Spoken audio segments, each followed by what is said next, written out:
Les galeries font tomber les murs. Les nouveaux enjeux de commissariat à l'ère post-Internet. Comme la plupart des gens de leur génération, les fondatrices de Galeries et d'Art Contemporary Club ont grandi avec les cultures numériques, Internet représentant une partie intégrante de leur mode de vie et de leur langage. Leurs plateformes mettent le web au cœur des pratiques artistiques de telle sorte que l'intégralité des œuvres qu'elles diffusent n'existe qu'à travers le monde numérique. Ce mode de diffusion, à contre-courant des galeries d'art traditionnelles et physiques, apporte de nombreuses interrogations abordées dans cette table ronde. Tout de suite, retrouvez Sophie Latouche et Marie-Charlotte Castonguay-Harvey, fondatrices de Galeries, ainsi que Juliette Marzano et Raphaël Cormier, à l'origine du projet Art Contemporary Club, dans une discussion animée par la chercheuse et étudiante Lisa Tronca.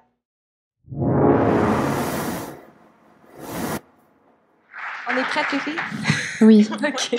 Bonjour tout le monde. Merci d'être venus pour cette table ronde qui s'intitule Les galeries font tomber les murs, les nouveaux enjeux de commissariat et de diffusion à l'ère post-Internet. Donc, on va avoir la discussion en français.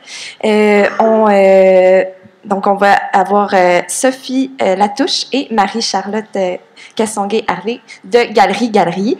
Et il y a Juliette Marzano et Raphaël Cormier de Art Contemporary Club.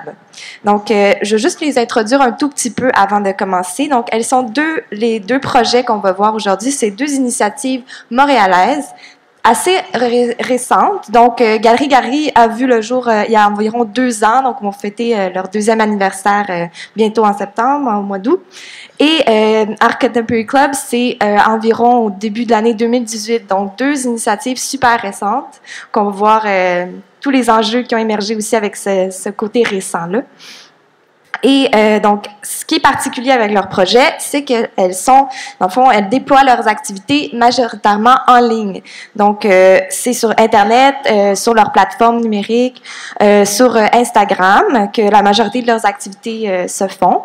Donc, il y a des galeries à Montréal ou des organismes qui ont leur site web, qui ont un compte Instagram pour parler de leur activité, mais elles ont aussi un espace physique où elles font leurs expositions, où il y a une réserve aussi, où qui ont des œuvres plastiques, des peintures, des sculptures, tout ça. Mais ce n'est pas le cas pour les 2 projets qu'on a devant nous.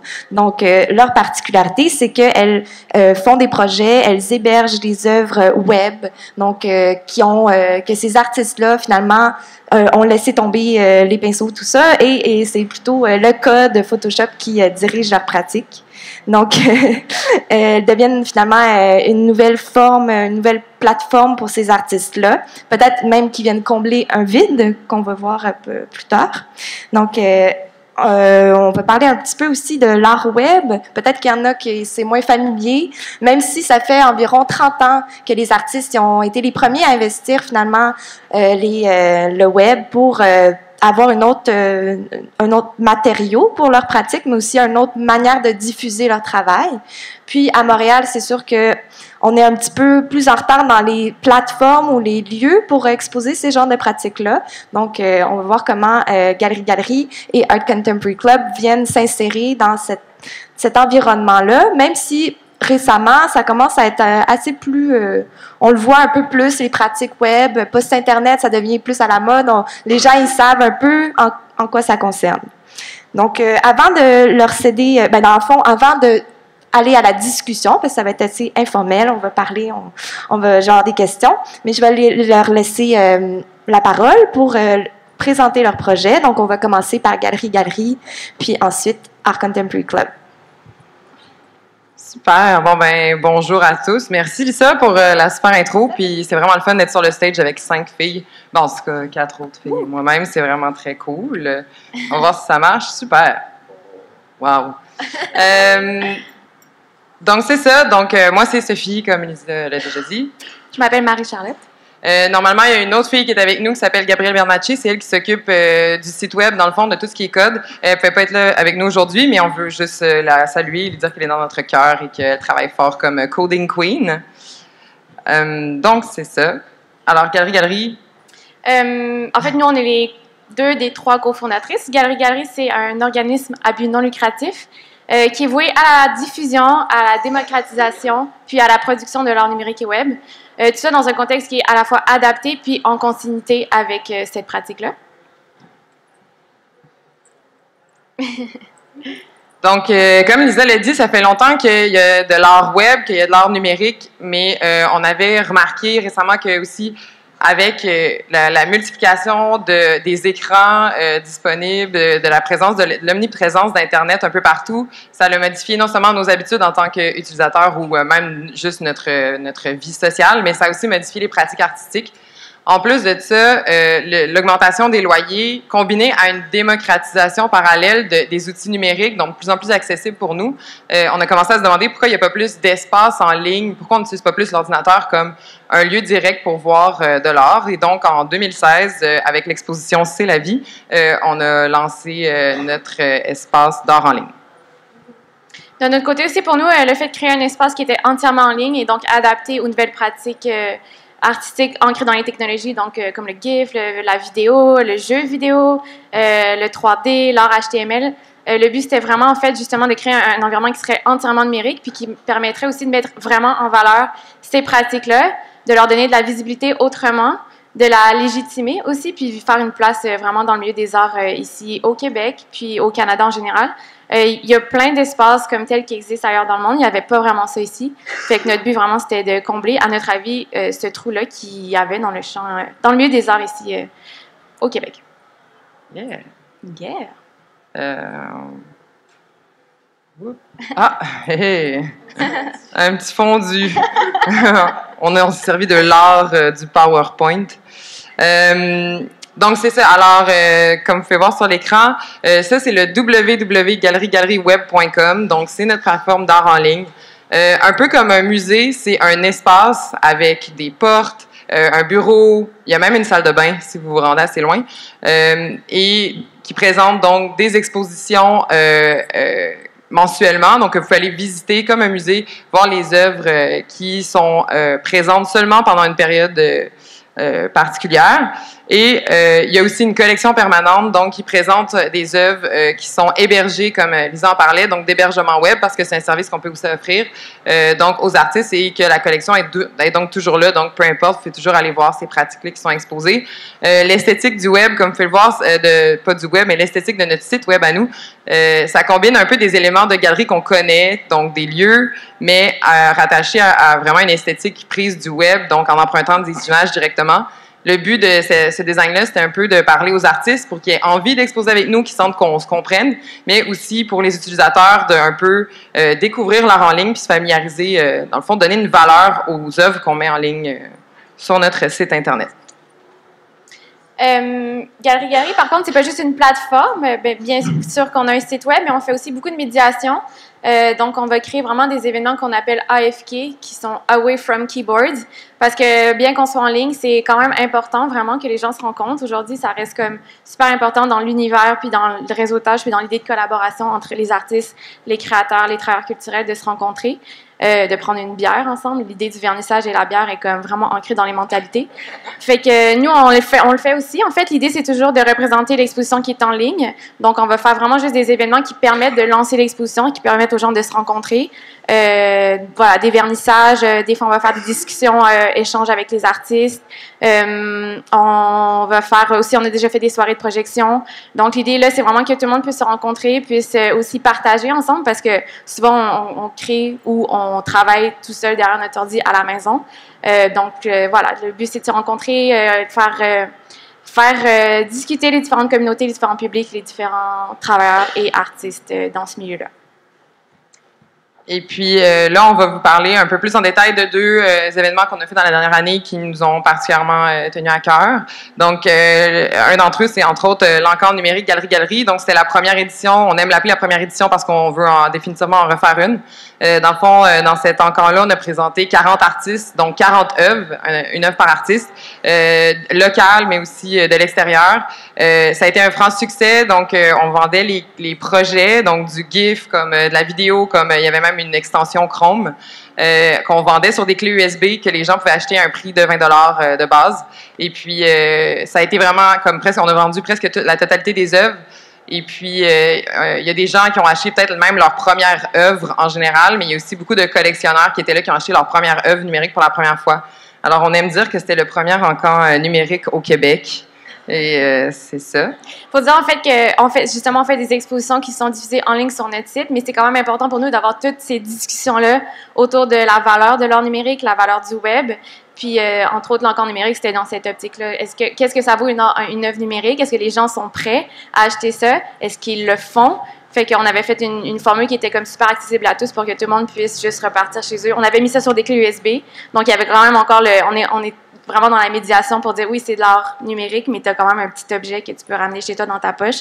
Fait que voilà, on est toujours dans cette idée-là de comme sensibiliser les gens aux enjeux du web, aux enjeux entourant la création web et en ligne, puis de créer vraiment un environnement où tout le monde peut échanger là-dessus. Puis, une autre activité parallèle, complémentaire à nos expos en ligne qu'on a fait récemment. En fait, on a lancé un volet qui est atelier. Donc, on a donné des ateliers de GIF en partenariat avec Vidéographe puis la Maison Beau Voyage. Puis aussi, on a créé vraiment une exposition collective d'art en ligne avec des étudiants de l'institution Kiuna, qui est la seule institution postsecondaire au Québec qui est faite par et pour les Premières Nations. Donc, on est allé les voir là-bas, à Kiuna, à Danac. On est allé plusieurs fois. On leur a fait faire des ateliers de Photoshop pour vraiment les amener à... parce qu'en fait, pour nous, le web, c'est comme un espace qui est accessible à tous, tant au niveau des créateurs que du public. Donc, l'idée, c'était de dire à ces jeunes-là, on sait que vous ne vous considérez pas comme des artistes, mais le web, c'est super cool, puis créer en ligne, c'est vraiment le fun. Fait qu'on va vous aider à le faire, puis vous allez triper, puis ça va être le fun. Fait que cette expo-là, qui s'appelait Salut l'Internet, ça regroupait 11 créations. C'était des installations en ligne, artistiques, des installations site web artistiques qu'ils avaient fait. Puis cette expo-là, elle a été diffusée pendant 1 mois sur notre site Internet. Donc, il fallait voir aussi sur notre compte Instagram, il fallait voir un peu, il reste des captures d'écran, des œuvres des jeunes qui ont fait là. Puis ça répond vraiment à notre mandat qui est aussi d'amener des créateurs qui peuvent être marginalisés sur le web et rendre comme le web, puis des fois l'univers technologique est assez d'être masculino-centré ou vu comme non accessible. Fait que pour nous, c'était important d'apporter une diversité à ce niveau-là. Puis c'est vraiment quelque chose qu'on veut continuer dans le futur. Diversité de genre, de culture et de pratique. Moi, j'aime bien dire qu'on aime se présenter de l'art qui ne serait pas présenté dans d'autres contextes ou par d'autres institutions, en fait. Puis non, vas-y, fonce! non, c'est bon. Ben là, on participe à Chromatique, justement, en tant que collaborateur, commissaire invité, / lounge digital. Puis l'exposition qu'on présente s'appelle Bed Art School. Elle est au 2e étage, juste ici en bas. Wouh! Puis voilà, donc on présente 3 artistes. Il y a Mathieu Keff, il y a Casey McQuarter, puis il y a Jules Leloup Méran, qui sont 3 artistes, voilà, qui avec Bed Art School, on voulait vraiment explorer l'idée de la chambre comme un lieu d'apprentissage et de création. Puis on s'est full inspiré, en fait, de cette institution-là qui est l'ancienne École des Beaux-Arts. Les créateurs, aujourd'hui, souvent, les gens qui font de l'art numérique ou en ligne vont beaucoup travailler de la maison. Puis finalement, je pense qu'on est plusieurs à travailler dans notre lit. Fait que c'était vraiment de réfléchir à ça, le lit comme un espace d'apprentissage, mais aussi c'est le lieu où on va créer, puis se développer personnellement, professionnellement, artistiquement. Puis il y a aussi, tout ça est inspiré en fait de Émilie Gervais, qui elle-même est celle qui a inventé cette idée-là de Bed Art School. Puis Émilie a fait aussi un espèce de haïku pour tous les bed artistes. Donc voilà, l'exposition Bed Art School. Voir au 2e étage ou en ligne, évidemment, oui, ou les deux. L'exposition est en ligne, en fait. En bas, l'installation, c'est vraiment des stations d'ordi où vous pouvez aller vraiment expérimenter à 100% l'expérience, mais l'exposition est en ligne, comme d'habitude. On fait des expos en ligne. Voilà. Merci, c'est tout pour nous. RCC. On vous lance C'est pas tout, ce n'est pas tout. On passe donc la petite manette. Oui. Ben oui, on est Art Contemporary Club, puis c'est un plaisir pour nous d'être avec vous aujourd'hui, mais aussi de prendre la parole avec toutes les filles qui sont sur scène, parce que Art Contemporary Club, c'est tout nouveau. Juliette a parti ça l'année dernière, mais ça fait quelques mois qu'on est ensemble, les deux, sur le projet, puis on avait envie de vous en parler, peut-être à travers notre expérience sur la genèse du projet, comment qu'on était arrivé avec cette idée-là. Oui, allô! Je suis contente d'être avec vous aujourd'hui pour vous parler de Art Contemporary Club et d'être avec les filles de Galerie et Lisa Tronca, qu'on aime beaucoup. Donc, Art Contemporary Club, j'ai parti ça il y a à peu près 1 an. En fait, je sortais, j'avais étudié en communication. On a-tu une présentation? On a Attendez. S'il vous plaît. Le haut. OK, great. Oui, c'est notre logo. OK. Donc, c'est ça, je sortais d'études en com. J'avais étudié auparavant en histoire de l'art, puis je cherchais une manière de m'inscrire dans le milieu de l'art contemporain en tant que finissante, mais aussi en tant que femme, en tant que personne qui n'avait pas d'expérience. Donc, j'ai eu l'idée de m'ouvrir une plateforme en ligne sur Instagram qui n'était pas personnelle, donc qui ne portait pas mon nom. Mais tout ça, c'était dans le but de me rapprocher des artistes, de leur travail, des galeries. Donc, un peu en suivant le modèle d'Instagram, vous savez qu'on va sur un profil, il y a toujours 3 images par ligne. Donc, en suivant ce modèle-là, je me suis dit, bon, ben moi, je vais publier chaque jour 3 images de contenu que j'ai trouvé sur Internet ou sur Instagram, mais plus que ça, des images qui s'accordent entre elles. Donc, je voulais pas être juste une plateforme qui rediffuse du contenu ad nauseam, mais je voulais aussi offrir une expérience curatoriale ou même donner un sens à ce que je faisais. Donc, j'ai été assez étonnée. J'ai comme rapidement eu des followers. On est rendu en 1 an à 6000 followers. J'étais suivie par des galeries, des artistes. On m'envoyait leur communiqué de presse, ils m'envoyaient leur vue d'exposition et tout. Puis là, rapidement, j'ai eu l'impression que je m'insérais dans un milieu de l'art qui était comme au sein de l'Internet, qui était sans frontières. Par la suite, j'ai eu envie... tu peux y aller. J'ai envie... Ah, ça, c'est notre Instagram. Voilà. Si vous voulez aller le suivre, Art Contemporary Club. Puis, par la suite, à l'été 2017, j'ai eu envie de créer un site web pour finalement avoir vraiment un espace qui m'appartenait, dans lequel je pouvais décider de tout le designer et tout, et d'inviter des artistes à créer sur le site web. Donc, un peu comme une résidence, je les invitais à avoir tous les accès du site web pendant 30 jours et à créer des œuvres exclusives pour le site web qui se transformaient de jour en jour. Puis ça faisait un bon élan entre l'Internet, le site web et mon Instagram qui avait plus de vues. C'était comme une bonne communication entre les deux. Ensuite de ça, c'était quand même assez d'ouvrage de publier chaque jour 3 images, de trouver 3 images qui concordent ensemble. Ça, c'est le site web. C'est Catherine Ashford qui a fait une résidence. D'ailleurs, on va avoir une résidence de Twee Whistler, qui est une fan finie de John Rothman, qui se représente en sim avec lui cet été. Donc, par après, j'ai rencontré Raphaël dans la galerie où on travaillait ensemble. Puis, on s'est rapidement rendu compte qu'on avait des affinités communes, qu'on s'entendait bien, qu'on avait une même conception de l'Internet. Et on a voulu vraiment pousser Art Contemporary Club plus loin. Donc, on voyait la visibilité, la crédibilité que ça nous donnait auprès des galeries, des artistes. Puis, on s'est donné comme mission autant d'investir les espaces en ligne que hors ligne. Oui, ben oui, en fait, c'est ça, on s'est rencontrés. Et puis, ben là, Juliette, elle a fait de la place pour moi pour que j'intègre son super projet que j'aimais déjà d'avance. Mais j'avais, en fait, les mêmes questionnements qu'elle. Je suis un peu plus vieille qu'elle. Je suis rendue au doctorat en sémiologie. Je m'intéresse à des pratiques d'art actuelles qui s'intéressent à l'Internet. Mais malgré mon parcours, malgré le travail que j'avais fait dans des institutions comme des musées, des galeries, pour des revues, ben j'avais encore comme ce désir-là de m'inscrire dans un projet qui me ressemble plus, puis je cherchais encore c'est quoi ma place, dans le fond, dans le milieu de l'art au Québec en tant que femme. Et puis ben là, j'ai vu dans cette plateforme-là, avec Art Contemporary Club, ben, une possibilité pour moi d'être souveraine dans mes choix commissariaux, curatoriaux, puis aussi de faire le pont entre mes intérêts de recherche, mais aussi mes envies professionnelles. Plus concrètement, ce qu'on propose à Chromatique, c'est notre premier projet tangible là, dans l'espace physique. On propose un lounge numérique ou digital qui s'appelle La Croix Digital Oasis. Voilà. Et puis, ben, pour vous montrer un peu comment que Internet ou notre compte Instagram est devenu comme un levier, ben, on a eu envie de travailler avec Cara Good, qui est une artiste de l'Ohio. La voici.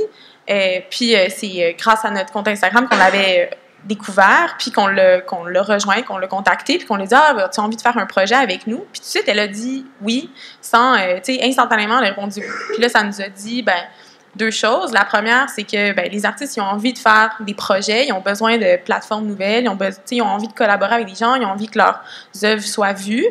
Mais aussi, c'est que peut-être, à défaut d'avoir un capital monétaire, là, financier, comme comme un collectionneur va avoir, ou un mécène, ou des galeries, des institutions, on a en tout cas un capital symbolique avec la visibilité qu'on peut leur offrir sur notre compte Instagram, ou avec le site web, ou avec les nouvelles avenues qu'on peut leur proposer. Puis ça, pour nous, c'est vraiment intéressant parce que ça nous permet d'embarquer un peu dans ce monde de l'art-là qui nous semblait inaccessible autrement.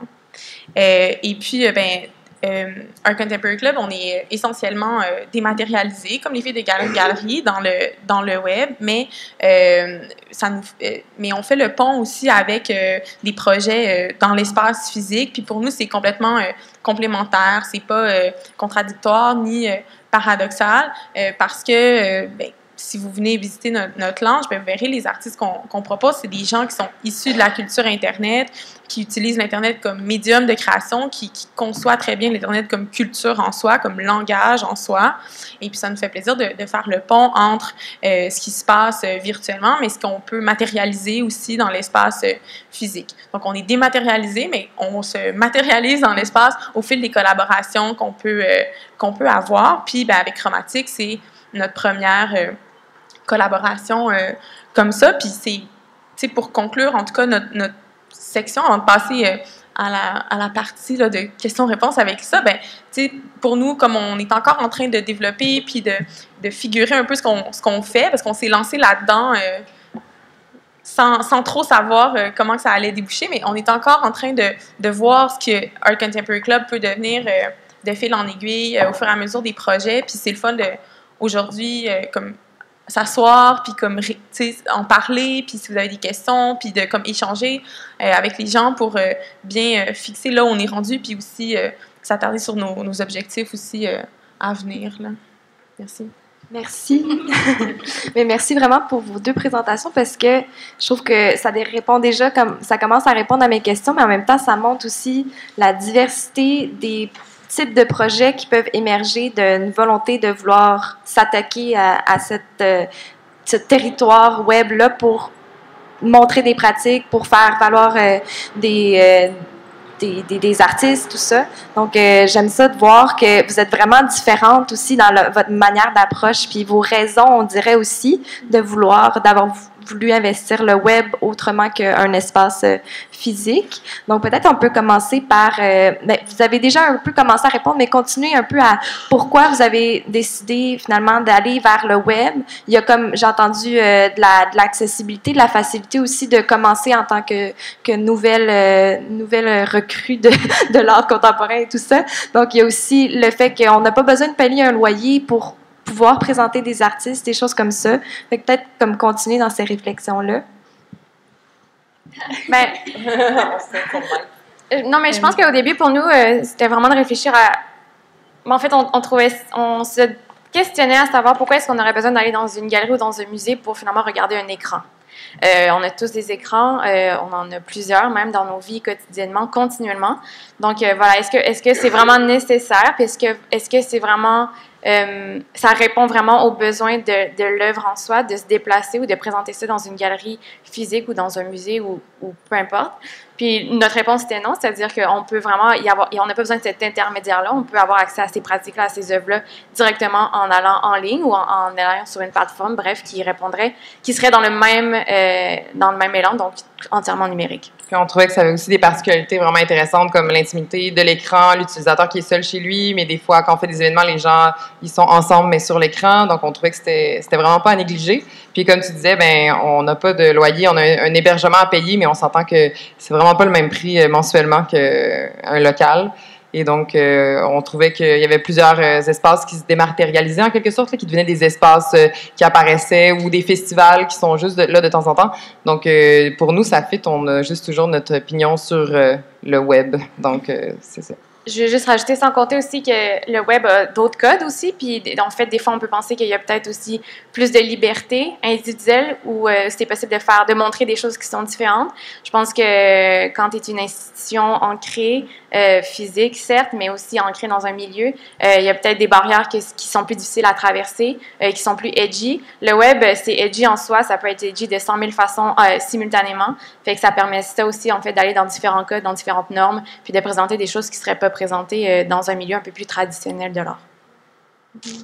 Bien, avec Juliette, je pense qu'on notre rêve, c'est d'être des commissaires indépendantes, puis de comme pas être nécessairement rattachés à un lieu physique, à une institution, mais plutôt de comme pouvoir passer de projet en projet, puis de collaboration en collaboration. Donc, ce qui est intéressant, c'est ça, comme Lisa disait, ben, tu sais, c'est deux propositions différentes, parce que Galerie se propose comme une galerie par le nom, là, une galerie en ligne, puis ben, nous, on l'amène comme un collectif de commissariats indépendants. Donc, ça nous permet, par le web, ben, là, d'être comme des agents, des électrons libres, là, tu sais, où on passe de projet en projet comme ça. Oui, ou même d'être très accessible aux collaborations. Moi, c'est une force que j'ai trouvée dans Instagram, c'est qu'on est tellement proche des artistes, comparé à comme tous les autres, comme Internet, tous les autres réseaux sociaux. Puis, juste te faire follower par John Rothman, c'est comme un événement en soi. Pour nous, c'était comme, c'était vraiment comme une manière de s'approprier comme le milieu, puis de s'y intégrer, tu sais. Mais je trouve ça bien parce que ce que je vous qualifiais un peu, j'essaie de faire des parallèles avec ce qu'on connaît finalement, mais vous êtes vraiment plus comme d'une manière de fonctionner plus, pas institutionnelle, mais comme qui ressemble à un organisme, à un centre d'artistes, quelque chose. Puis vous avez vraiment la posture commissariale finalement, puis vous venez, finalement, c'est deux choses très différentes aussi dans les activités que vous faites. Puis, mais peut-être que Marie-Charlotte, tu voulais dire quelque chose d'autre? Non. OK. OK. Mais, plein de choses. OK.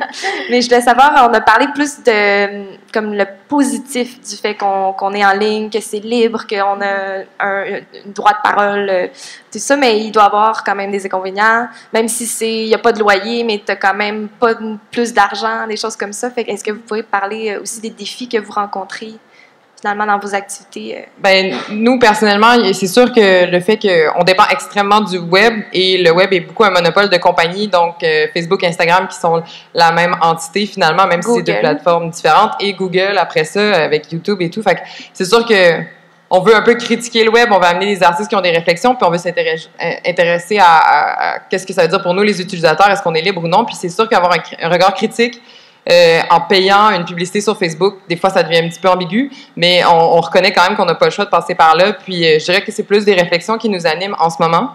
Et il y a aussi qu'on trouve que l'Internet, c'est hyper accessible, mais ça reste qu'il faut que tu aies accès à Internet, un bon Internet pour voir les expos, et que c'est pas tout le monde qui a ce privilège-là et ce droit-là. Donc, c'est des choses aussi auxquelles on réfléchit, je dirais, pour nous. Oui, je pense que ça serait de rejoindre le plus de personnes tout en étant nous-mêmes critiques de ces outils-là. Comment est-ce qu'on peut investir le web, mais aussi s'en dissocier dans le fonctionnement profond, ultime, qu'on pense qui est homogène et très genré, etc. Fait que je pense que c'est un de nos plus gros défis. Comment on réfléchit, on n'a pas de réponse. Comment est-ce qu'on peut faire ça? Puis on peut être éthique nous-mêmes parce qu'on a comme plusieurs valeurs éthiques qu'on a mis de l'avant à la base en créant l'organisme. Puis finalement, des fois, ils sont un peu paradoxaux puis contradictoires avec notre utilisation même de ces outils-là. Fait que je pense que la première étape, c'est de se questionner puis d'en être conscient. Ben, tu sais, comme tu dis, ça fait comme 30 ans que les artistes investissent le web. C'est sûr qu'au début, le web, c'était comme une espèce de promesse de liberté, puis c'était comme des pirates qui faisaient des trucs sur Flash, c'était un peu particulier. Puis là, on est comme vraiment plus dans le 1.0, puis là, on s'est rendu compte que c'est un endroit extrêmement surveillé, tu sais, de très près par des grosses corporations, comme il y a tellement... Comme, toute l'économie se passe là. Fait que c'est sûr qu'effectivement, ben, c'est toujours un couteau à double tranchant d'utiliser ces plateformes-là, mais effectivement, toujours garder un regard critique. Mais je pense qu'il faut quand même s'en rapprocher pour bien les connaître puis en devenir vraiment critique, là, parce que de le regarder de loin, ben, c'est ça, on n'a pas un réel feeling de qu'est-ce qui se passe, puis il faut comme l'intégrer pour bien le critiquer de l'intérieur, peut-être, je sais pas. détournements possibles. Oui. Est-ce qu'on pourrait peut-être parler de comment, je trouve que vous êtes quand même différentes, même si vous travaillez sur les mêmes genres de plateformes, Instagram, tout ça, vous faites des différents projets l'une de l'autre. Donc, peut-être parler comment votre approche commissariale ou votre approche d'organisation est différente dans vos deux projets. Ben, on fonctionne principalement sur invitation. Ouais. Quand on fait des projets, on se fait approcher des fois par des gens, mais souvent, on a comme la possibilité d'aller chercher les gens avec qui on a envie de collaborer. Ouais, puis je pense qu'on développe quand même, on a malgré tout une esthétique, puis peut-être comme c'est parce qu'on s'entend bien, mais je pense que les gens le remarquent, puis on s'est fait dire même récemment par quelqu'un, c'est vraiment le fun, vous diffusez beaucoup d'artistes femmes, puis tu sais, finalement, nous, on l'avait même pas remarqué, puis c'est comme, je crois, juste quelque chose qui vient de notre position de commissaire, de vouloir comme choisir, agencer, tu sais. Oui, on s'était pas rendu compte, tu sais, quand on relaie du contenu ou les gens avec qui on collabore, ben peut-être que c'est comme 50-50, hommes-femmes, puis c'est vrai que dans des musées, dans des galeries, c'est pas du tout ce rapport-là, puis à ce moment-là, ben, peut-être qu'il y a comme la parité, mais là, ça donne l'impression que on collabore juste avec des filles, ou en tout cas, mais tu sais, c'est pas le cas, mais en tout cas, il y a déjà comme un rapport qui est beaucoup plus égalitaire, puis que, tu sais, nos horizons sont beaucoup plus ouverts sur, c'est ça, toutes sortes de gens, toutes sortes de micro-communautés, aussi sur Internet qui ne sont pas nécessairement représentées comme dans le monde culturel des médias traditionnels. Là. Ben, moi, je pense que nous, dès qu'on a démarré, on voulait vraiment que les gens puissent, que l'idée que l'espace en ligne, que le web peut être autant tangible qu'un espace physique, a vraiment beaucoup alimenté notre choix de commissaire, notre manière de faire des approches commissariales. Puis aussi, on voulait justement que les gens s'interrogent sur le web et sur la valeur de l'art numérique. Donc, à chaque fois, on dirait qu'on avait un peu un thème avec ça. Parfois, on a un peu commencé ça. On approchait des artistes qu'on avait vus justement sur Internet qu'on voulait présenter, mais on a fait souvent des appels de dossiers dans lesquels on veut que les artistes viennent à nous puis nous proposent leurs projets. Et puis, on a fait comme 4 appels de dossiers, genre. Je sais plus. C'est comme s'il y en avait vraiment beaucoup. Ouais, c'est ça. Mais c'est vraiment intéressant aussi de voir les gens qui viennent à nous, puis on veut comme sentir qu'on peut leur être utile aussi. On apporte aussi un soutien technique dans la réalisation d'œuvres, des fois qui sont même pas encore complétées. Donc, je dirais que c'est ça. Mais à chaque fois, il y a un thème, comme là, c'est Bell Art School, mais on en avait une qui s'appelait Silicon Valley, puis c'était justement sur pour rebondir sur la présence des femmes sur le web, c'était un peu de faire justement des artistes qui utilisaient comme les glitters, puis l'esthétique comme hyper féminine, mais justement pour défendre un peu cet Internet un peu homogène, puis c'est la vie, c'était juste pour dire comme sur Internet, c'est aussi la vraie vie, puis des choses comme ça. Donc, à chaque fois, je pense qu'on avait ces thèmes-là qui revenaient. Puis c'est comme notre approche commissariale, parce que finalement, on n'a pas le choix un peu de commissarier un peu toutes nos expos. Ouais.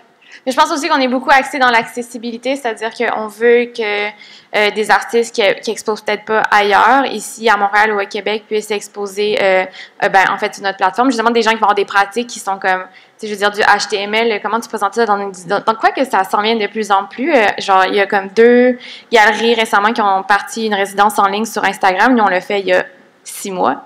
Non, c'est pas vrai, mais tu sais, juste pour dire, je pense que les gens commencent à être comme de plus en plus conscientisés puis intéressés aussi à ce genre de pratiques-là. Au départ, on était super franco au départ, on voulait vraiment donner une place à cette communauté-là d'artistes en web, en numérique franco. On s'est vraiment plus ouvert récemment aux Anglo People, mais international. Ouais, c'est ça. Puis je pense que c'est ça. L'idée est vraiment comme de donner l'accessibilité, donc des artistes autant professionnels qui ont une pratique, par exemple en sculpture, d'investir le web, donc les amener eux à accéder au web en tant que créateurs, que des gens qui sont déjà en web mais qui exposent peut-être pas non plus dans d'autres institutions, mais aussi l'accessibilité envers le public. On veut que les gens trouvent ça le fun. Nous, on adore, comme on est super critique, mais on aime ça l'Internet. On trouve que c'est vraiment une belle plateforme de création. Puis voilà, fait que c'est d'amener le public aussi à comprendre que ça peut être aussi un milieu vraiment le fun où aller voir de l'art. On est toujours comme vraiment les amener à réfléchir puis à leur donner que ces expos-là qu'on fait en ligne, qu'ils se rendent à eux, en fait.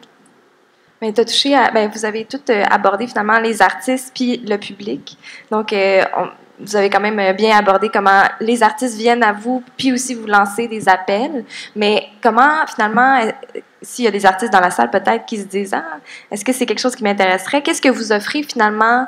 Un artiste, aujourd'hui, pourrait avoir son propre compte Instagram, il pourrait avoir son Vimeo où il met ses vidéos, mais qu'est-ce que approcher, finalement, un organisme comme Galerie ou un duo de commissaires, qu'est-ce que ça leur apporterait de différent comme visibilité qui n'est pas disponible encore avec le web? C'est sûr que nous, on a quand même une grosse visibilité sur Instagram, puis je pense que ça peut être bénéfique. Par exemple, dernièrement, on a publié une œuvre de Marie-Michel, son nom m'échappe. Deschamps, voilà, de Diagonale, qui expose à Diagonale. Puis, tu sais, juste après, on a publié Nina Enescu, qui est une artiste super connue sur Instagram, puis juste ça, c'est un rapport qui peut faire en sorte que quelqu'un qui la connaît pas, qui connaît pas c'est où le Québec, se demande genre qui est cet artiste. Ah, je vais aller voir son compte Instagram. Voilà. Mais on fait pas de discrimination, justement, comme quand on parlait de « Ah, vous avez autant d'artistes hommes que femmes », mais tu sais, c'est de mettre des gens aussi qui travaillent ici, à Montréal, aux côtés d'artistes aussi connus à l'international. Puis finalement, on voit que là, Nina Enescu, elle a un intérêt pour le travail de Marie-Michel Deschamps. Puis on se dit, c'est le fun parce qu'on pensait les arrimer aussi sur ce compte-là, sur cette ligne-là qu'on pensait faire. Puis c'est de montrer aussi que le travail des artistes ici se vaut tout autant de ce qui est à l'international, parce que le marché québécois est assez petit. Puis c'est dur aussi d'exporter les artistes québécois à l'international. Donc, mais pourquoi, c'est encore un mystère, alors que leur travail se vaut tout autant et tout autant intéressant aussi et pertinent. Là. Oui, je pense que c'est aussi dans cette idée-là de collaboration. Ça permet de présenter du travail de gens d'ici avec des gens d'ailleurs et vice-versa. Ça fait connaître le travail du monde ici aussi ailleurs, ce qui est super intéressant. Puis voilà, comme avec Bedard School, on a 2 artistes des States, mais on présente ça aussi avec un artiste qui s'appelle Jules Leloup-Méran, qui est un artiste comme émergent du Québec. Fait que je pense que pour lui, c'est super intéressant de pouvoir collaborer avec des gens d'ailleurs. Ça lui donne aussi une légitimité en tant qu'artiste. Puis c'est aussi tout dans cet esprit-là de reconnaissance par les pairs, reconnaissance aussi par un organisme, une institution, même si on est en ligne, on reste qu'on est aussi un type d'institution. Fait que ça, je pense que c'est cool. Puis évidemment, la visibilité aussi sur nos plateformes, il y a des gens qui circulent sur notre site web, il y a des gens qui circulent sur notre Facebook, il y a des gens qui circulent sur notre Instagram. On fait presque toujours des expositions qui sont collectives. En fait, on ne fait que des expositions qui sont collectives.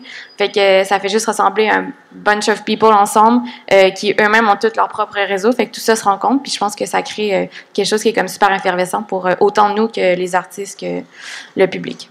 Puis juste rajouter que justement, vu qu'on a un petit accompagnement technique qui est quand même des fois, on fait « Ah, tu voulais la présenter comme ça, ton œuvre en ligne, mais as-tu pensé peut-être, on peut te permettre de faire plusieurs pages? » Puis là, ils sont comme « Ah ouais, là, puis là, ça les aide peut-être à repousser certaines limites parce qu'on a beaucoup d'artistes qui sont émergents et qui sont peut-être à leur première œuvre ou à leur première œuvre en ligne. Donc, il y a ça aussi. Donc, je dirais qu'on a. Et même encore amener des gens qui n'ont pas une pratique en numérique ou en web art à le faire. On peut offrir ce soutien-là technologique. Mais des fois, c'est du travail invisible là, de commissaire, ou en tout cas de comme gestion d'une galerie ou quoi que ce soit, mais c'est nécessaire, puis ça leur donne ça permet aux artistes de se concentrer sur leur création, puis de nous d'offrir l'encadrement nécessaire pour faire en sorte que le projet puisse prendre forme, puis naître, puis exister. On me dit qu'on va ouvrir au public pour d'autres questions. J'en ai d'autres, mais je vais vous laisser la parole. Donc, est-ce qu'il y a quelqu'un qui passe le micro? OK, parfait. Merci. Merci. En fait, ma question est pour Galerie. Quand on va sur votre plateforme en ligne, on remarque que vous adoptez beaucoup les codes des galeries d'art contemporain physiques. Et là, ma question est, quelle est la différence en quoi vous vous distinguez du rôle d'une galerie d'art contemporain normale, puis comment vous accompagnez les artistes, en fait, dans la diffusion de leur travail, que ce soit en donnant des cachets ou en acceptant de les représenter autrement? C'est une bonne question. En fait, à la base, de reprendre justement l'esthétique de musée, c'était pour faciliter aux utilisateurs de faire le lien pour eux entre la valeur de cet art-là, mais c'était aussi un peu peut-être pour faire une espèce de critique parce que des fois, l'art numérique et web étaient un peu considérés comme en dehors ou pas encore considérés par certains réseaux comme centraux, bien que ça l'est de plus en plus. Puis finalement, nous, c'est sûr qu'on souhaite rémunérer nos artistes, c'est la base de c'est notre objectif le plus ultime, je dirais, que eux aussi aient la fierté de faire, même si c'est une œuvre dématérialisée, je suis payée, rémunérée, puis je la montre en ligne. On a commencé, on ne veut pas recommencer en arrière, on veut continuer à rémunérer nos artistes, bien que c'est pas facile, mais on essaie de trouver plein de manières de leur redonner ces outils-là. Et il y a aussi l'accompagnement technique, en fait, qui est offert dans le sens que on s'associe beaucoup, on a fait beaucoup de partenariats, on a Studio XX, vidéographe, Eastern Bloc, Centre Clark bientôt à venir, et des places comme ça, et ces centres-là qui sont physiques, eux, ils n'ont pas le temps nécessairement de constituer un site web en ligne, et nous, on vient comme aussi ajouter ce plus-value pendant qu'eux nous permettent d'avoir un lieu pour se réunir et se rencontrer IRL. Je ne sais pas si je réponds comme directement. Mais en fait, souvent, les organismes tangibles in real life, ils n'ont pas en fait, les moyens nécessaires pour créer ce genre de plateforme-là. Nous, on l'a, c'est ça qu'on offre ultimement. Puis même, on pourrait même devenir justement une ressource, je veux dire, pour d'autres organismes tangibles qui voudraient créer des expositions en ligne. Nous, on l'a, la plateforme, on a les capacités techniques, technologiques pour le faire. Fait que c'est même un service qu'on pourrait offrir à des galeries. Puis aux artistes aussi, on offre ce soutien-là, qu'on peut les accompagner dans la création puis dans la production de leurs œuvres.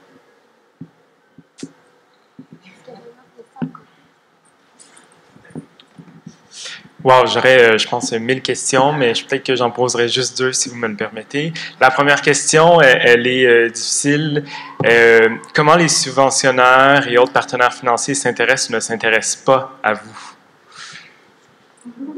Pour l'instant, c'est difficile. C'est sûr que je ne sais pas si ACC veut vraiment se diriger là. J'ai l'impression que non, puis que c'est comme une belle manière aussi de peut-être pas se diriger vers là, parce que c'est sûr que c'est un système qui est plus lent puis qui vient avec ses propres contraintes, tout comme sa beauté, qui est d'offrir de l'art gratuit puis accessible au public. On le sait pas encore. Pour l'instant, je dirais que c'est pas si positif que ça. En fait, on s'est quand même enregistré en tant qu'OSBL, fait que je pense que ça on fait les pas vers cette optique-là. Voilà, ça guide un peu notre vision de la chose. Après, honnêtement, on n'est pas super business, puis fait que on n'a pas tant développé ce côté-là, quoique je pense qu'il y a vraiment beaucoup de place à ça. On le dit tout le temps, je veux dire, les gouvernements sont comme méga virement numérique, tout le monde parle de ça, la technologie numérique. Je pense que nous, on offre quand même quelque chose qui est unique, puis je pense qu'il y a place à ça. Ça apparaît aussi dans les autres institutions, les gens en parlent de plus en plus, justement, comme je disais tantôt, il y a de plus en plus je veux dire, c'est d'Azibao récemment qui ont lancé, entre autres, une résidence en ligne sur Instagram. Donc, clairement, je pense que les gens sont de plus en plus intéressés à ça. Fait que je pense vraiment qu'il y a de la place pour ça. Après ça, c'est à nous à le développer de la bonne façon puis à le faire. On est là-dedans. Ça s'en vient. Mais on est aussi vraiment ouverte à pas juste attendre après des subventions, mais essayer d'aller voir ce que le web a déjà ou... disons, d'une culture propre au web, comme peut-être du soutien collectif par une communauté ou, on ne le sait pas encore, il y a plein d'artistes qui nous disaient, genre, tournez-vous vers le Bitcoin, puis tout ça, puis tout comme ça à la limite du possible, là. Ouais, mais on verra, en fait. Mais on veut vraiment pousser ça, puis effectivement, on veut aller vers les paliers de financement gouvernemental, puis c'est des cases dans lesquelles il faut fitter, puis en ce moment, on voudrait fitter là-dedans, mais pas se compromettre. Fait on va voir jusqu'où ça nous mène. D'où l'idée de s'intéresser à des alternatives, en fait, de financement de l'art qui seraient ancrées dans les outils web ou dans l'Internet. Voilà. Ça serait peut-être notre alternative aux causes auxquelles on ne répond pas pour l'instant, mais qu'on va peut-être répondre un jour.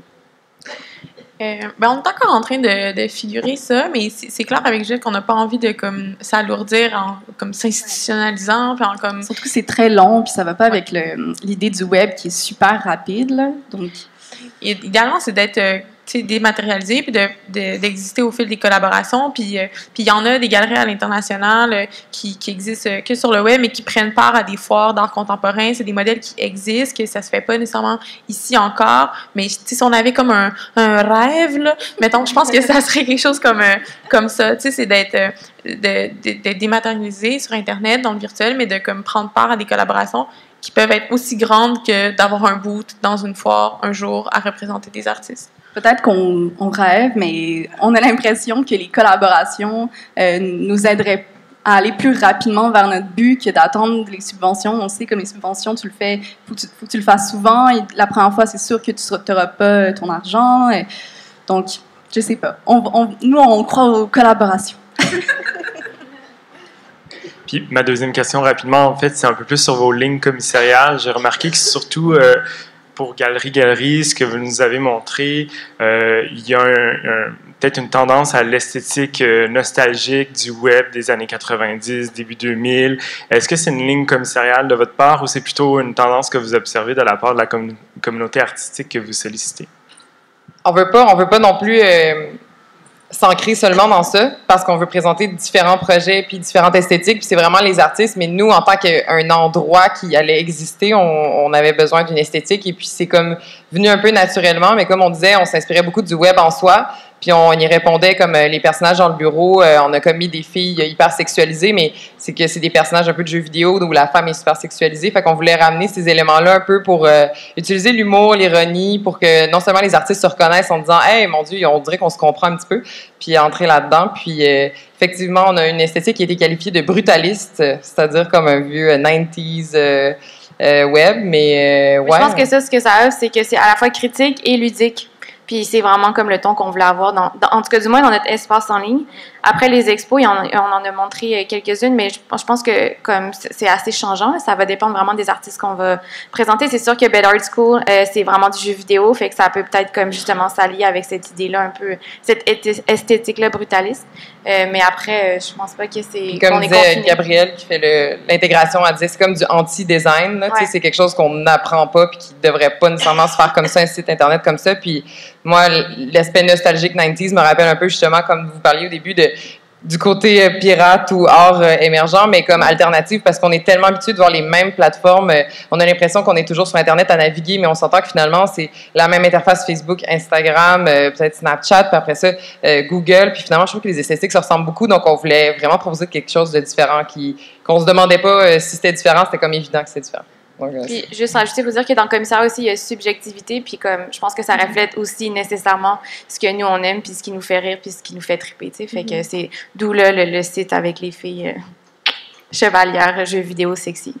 Mais c'est nous. La nostalgie, ça fait vraiment partie du web, puis la présentation est présentée comme à l'ère post-Internet, puis il y a vraiment dans la communauté, dans la culture post-Internet, cette idée de nostalgie, de fragments, de romantisme aussi. J'ai beaucoup d'artistes actuels qui sont liés à cette pratique post-Internet-là.